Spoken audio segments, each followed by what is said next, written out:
Hello friends, super magic રસોઈમાં મિત્રો હું આપનું સ્વાગત કરું છું। આજે હું ભાવનગરની ફેમસ દાળ પૂરીની રેસીપી તમારી સાથે શેર કરું છું। તો તમને ચોક્કસ આ વિડીયો ગમશે, ગમે તો લાઈક કરજો, શેર કરજો અને સબસ્ક્રાઈબ કરવાનું તો ભૂલતા જ નહીં। તો હવે એના ઇન્ગ્રેડિયન્ટમાં મિત્રો આપણે જો એક ચણાની દાળ લીધી છે, અડદની દાળ લીધી છે, તેલ છે, પાણી છે, મીઠું છે, ચટણી માટે ફુદીનો છે, આદુ છે, મરચું છે, લીંબુ છે અને 2 બટેટા છે, ધાણા ભાજી છે, મરચા છે અને રૂટીન મસાલા છે પૂરી માટે ઘઉંનો લોટ છે। તો બનાવવાનું ચાલુ કરીએ।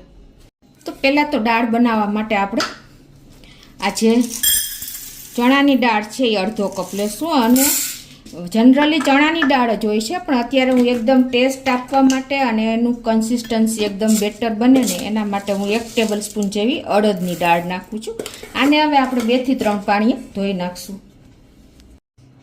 તો પાણી નાખીને અને એને જો આવી રીતે ડોરું પાણી નીકળે ને ત્યાં સુધી આપણે ધોઈ નાખશું। તો આ રીતે આપણે દાળને ધોઈને અને આપણે એને એક ડબ્બામાં નાખીને અને દાળ ડૂબે ને એટલું પાણી આપણે નાખી દેશું।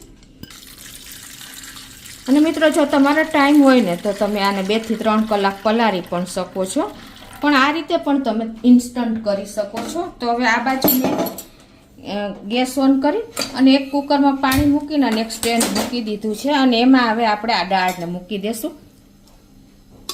અને દાળ સાથે આપણે ભાવનગરની જે દાળ પૂરી છે ને એમાં દાળ, શાક અને પૂરીનું કોમ્બિનેશન હોય છે। તો એમાં 2 બટેટા આપણે બાફવા મૂકી દેશું। આ મીડિયમ સાઇઝના બટેટા લીધા છે, એને આ રીતે તમે 2 પાર્ટ કરી અને બાફશો ને તો જલ્દી બફાઈ જશે। હવે આ દાળ ફીકી ન લાગે એટલા માટે આપણે એમાં 1 ટીસ્પૂન જેવું મીઠું અને 1/4 ટીસ્પૂન હળદર નાખી અને એની માથે જ હવે આપણે આ બટેટા મૂકી દેશું અને કુકરનું ઢાંકણ બંધ કરી અને એને 4 વિસલ મીડિયમ ફ્લેમ ઉપર કરી લેશું।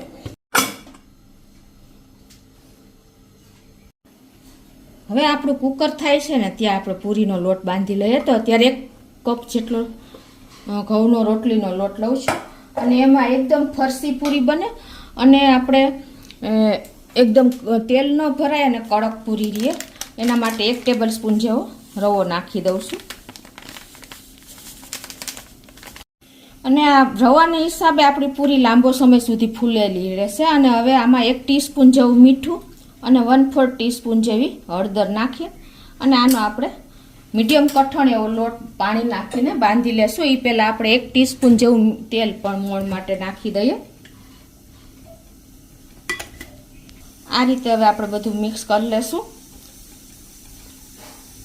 અને લોટ મીડિયમ કઠણ એવો બાંધી લેશું। 1/4 ટીસ્પૂન જેવી આપણે હિંગ પણ નાખી દેશું, એને હિસાબે પાચવામાં પણ આપણને સહેલું રહેશે। જો આપણે લોટ પણ બાંધી લીધો છે અને સેજ તેલવાળો હાથ કરી અને એને આપણે આ રીતે મસરી લેશું, એટલે કે કૂણવી લેશું અને હવે આને ઢાંકીને આપણે રેસ્ટ આપી દેશું 5 મિનિટ। હવે આ દાળ સાથે ખાવાથી સ્પેશિયલ ચટણી હોય છે, જે આપણે ફુદીના અને ગ્રીન ચટણી હોય છે એટલે બનાવશું। તો એમાં આપણે 2 ટેબલ સ્પૂન જેવો ફુદીનો મેં પાણીથી ધોઈ નાખ્યો છે એમ નાખી દેશું અને એમાં આપણે તમે તીખાશ ખવાતી હોય એ પ્રમાણે મરચું નાખવાનું છે। અત્યારે હું 1 મોરું મરચું અને 1 તીખું મરચું નાખી દઉં છું, 1 ઇંચ આદુનો ટુકડો અને થોડી એવી ધાણા ભાજી દાંડી સાથે જ નાખી દેશું, અડધી ટીસ્પૂન મીઠું અને 1 ટીસ્પૂન જેવી આપણે ખાંડ કે ગોળ કાંઈ પણ નાખી શકો છો અને અડધા લીંબુનો રસ નાખી દેશું અને આને બાઇન્ડિંગ આપવા માટે આપણે 1 ચમચી જેવી ચણાની દાળ નાખી દેશું। આ ચટણી હંમેશા પાતળી જ હોય છે એટલે આપણે થોડુંક 2 થી 3 ટેબલ સ્પૂન જેવું પાણી નાખી દેશું અને હવે આને પીસી લેશું। તો આ રીતે જો આપણે પાતળી એવી ચટણી તૈયાર કરી લીધી છે। તો આ બાજુ આપણું કુકર પણ 4 વિસલ થઈને તૈયાર થઈ ગયું છે અને પ્રેશર પણ નીકળી ગયું છે। તો આપણે એને ખોલી લેશું।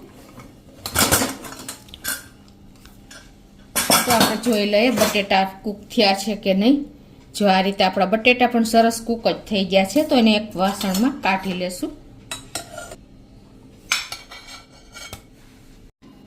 તો તો હવે આપણે દાળ પણ જોઈ લઈએ. જો દાળ પણ આપણી સરસ કૂક જ થઈ ગઈ છે.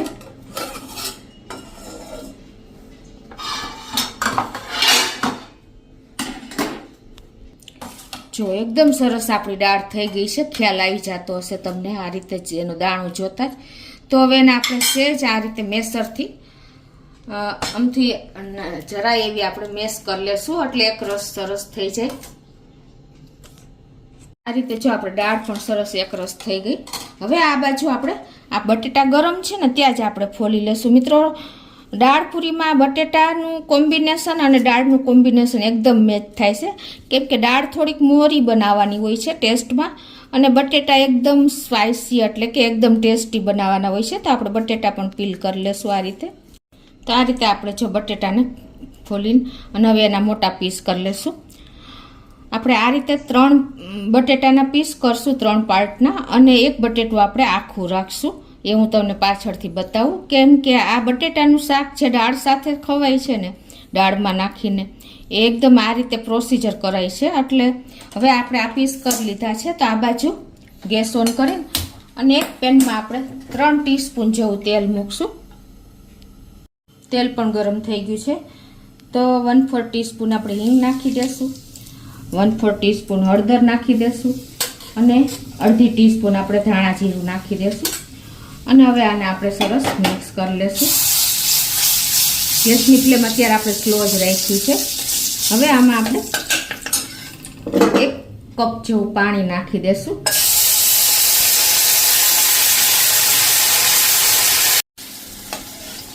આ દાળનો વઘાર અલગ જ હોય છે. તો હવે એમાં આપણે 1/4 ટીસ્પૂન ગરમ મસાલો નાખી દઈશું. અને હવે આ ઉકળવાની તૈયારી થઈ, ઉકળી જ ગયું છે. તો એમાં આપણે 1 ચમચી જેવા આદુ મરચાંની પેસ્ટ નાખી દઈશું અને આને આપણે સહેજ ઉકળવા દેશું. તો હવે જો આપણે આ મસાલો પણ ઉકળી ગયો છે. આ દાળની ટેસ્ટ આપણે જે બનાવીને એટલો મોરો એકદમ રાખવાનો છે.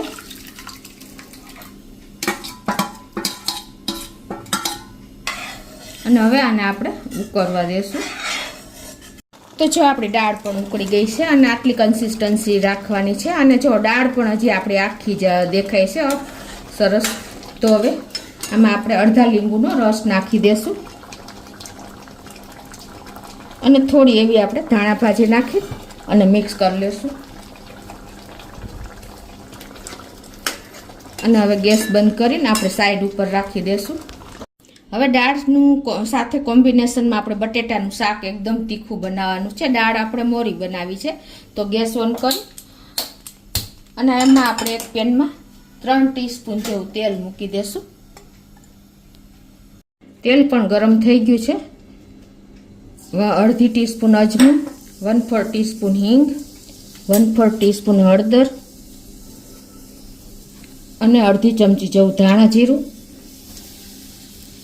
અને 1 ચમચી આપણે કાશ્મીરી લાલ મરચું નાખી અને આ વઘારમાં આપણે થોડું એવું પાણી નાખી દેશું.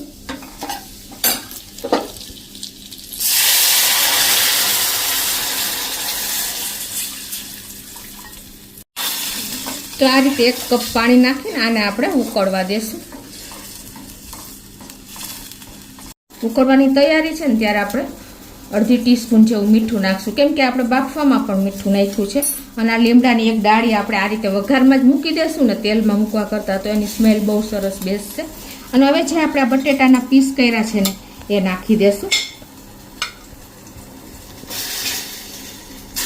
અને હવે આને આપણે ઉકળવા દેશું. અને જો થોડું થોડું ઉકળ્યું છે ને ત્યાં જ આપણે આ જે એક અડધો પીસ આખો રાખ્યો હતો ને એને આ રીતે આપણે મેં સાથેથી કરીને જ નાખી દેશું. એટલે આપણે આપણું શાકનો રસો એકદમ થોડોક થીક થશે અને કોઈ બીજી વસ્તુ આપણે એડ કરવાની જરૂર નહીં રહે. હવે આને આપણે થોડુંક 2 થી 3 મિનિટ ઉકળવા દેશું એટલે રસો એકદમ સરસ થઈ જાય. હવે આપણે આ જે પૂરીનો લોટ બાંધ્યો છે ને એને આપણે પણ કૂણવી લેશું. એકદમ સરસ આપણે તૈયાર કરી લેશું. આ પૂરી આપણે રૂટીન પૂરી કરતાં થોડીક જાડી અને થોડીક મોટી હોય છે, રોટલીથી થોડીક નાની એવી. અને હવે આને આપણે લુવા કરી લેશું. મોટી પૂરી હોય છે એટલે થોડાક લુવા પણ મોટા જ કરશું. આ પૂરી આપણે થોડીક જાડી રાખશું ને તો દાળ અને શાકમાં સરસ આવી જશે એમાં, એટલે એ રીતે જ આપણે તૈયાર કરવાની છે. અંદાજે આપણે જે મિત્રો આ ભાવનગર આપણે ગયા હોય અને પૂરી દાળ પૂરી ખાધા વગર આવ્યા હોય ને તો આપણો ધોકો વસૂલ નથી, એટલી ત્યાંની ફેમસ દાળ પૂરી છે. તો એ લોકો સવારમાં જ નાસ્તામાં આ બનાવે છે અને એકદમ સરસ ટેસ્ટી એવો નાસ્તો સવારમાં તૈયાર થાય છે. તો હવે ત્યાં આપણે પ્લેટમાં એક પ્લેટ આપણે લઈએ ને તો 4 પૂરી આપે છે. તો અંદાજે આપણે 1 કપ લોટ બાંધ્યો છે તો અંદાજે 2 વ્યક્તિને તૈયાર થશે. અને હવે જો આ બાજુ આપણે શાક પણ ઉકળી ગયું છે, તો એની કન્સિસ્ટન્સી આવી રસાવાળી જ રાખવાની છે. તમને બતાવી દઉં, જો એકદમ તીખું તમતમતું ટેસ્ટી એવું શાક આ તૈયાર થાય છે. દાળ મોળી હોય છે દાળ પકવાનની જેમ, અને આ શાક એકદમ તીખું સ્પાઇસી તૈયાર થાય છે. તો હવે એમાં આપણે થોડી એવી ધાણા ભાજી નાખી દઈશું. તો 1/4 ટીસ્પૂન જેવો ગરમ મસાલો આપણે ઉકળી ગયા પછી જ નાખવાનો, એટલે એનો ટેસ્ટ જળવાઈ રહે. અને થોડી એવી આપણે ધાણા ભાજી નાખી દઈશું અને ગેસ બંધ કરી અને આને આપણે ઢાંકીને સાઈડ ઉપર રાખી દઈશું. તો આ રીતે જો આપણે લુવા પણ તૈયાર કરી લીધા છે. હવે આની આપણે પૂરી કરી લેશું. તો એના માટે મિત્રો આપણે આ રીતે લુવો લઈ પાટલી ઉપર અને આપણે થીક એવી મોટી પૂરી વણશું. લોટ આપણે સેમી કઠણ રાખ્યો છે એટલે તેલની પણ જરૂર નહીં પડે. આ રીતે આપણે પૂરીને વણી લેશું.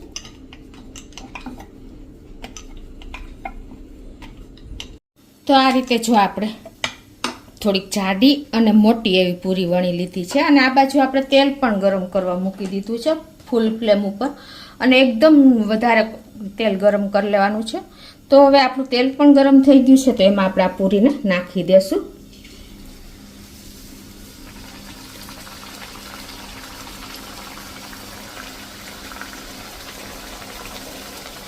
તો આ રીતે જો આપણે એકદમ સરસ પૂરી ફૂલીને બોલ બની ગયો છે. તો આ રીતે આપણે એને ટર્ન કરી લેશું.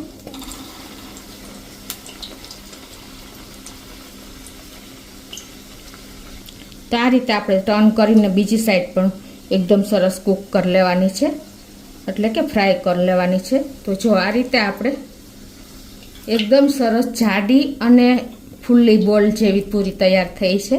તો એને આપણે એક પ્લેટમાં લઈ લેશું.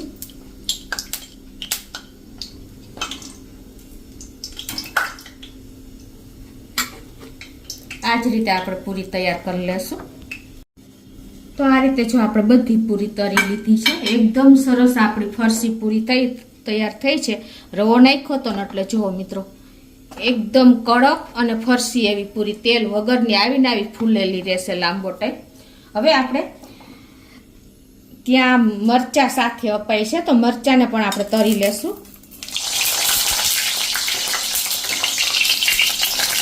આ રીતે આપણા મરચા પણ તરાઈ ગયા છે અને એને આપણે એક પ્લેટમાં મૂકી દેશું. તો હવે જે દાળ શાક પૂરી પીરસાય છે ને એ તમને પણ બતાવી દઉં. ત્યાં આ રીતે આપણને સવારના નાસ્તામાં મળે છે.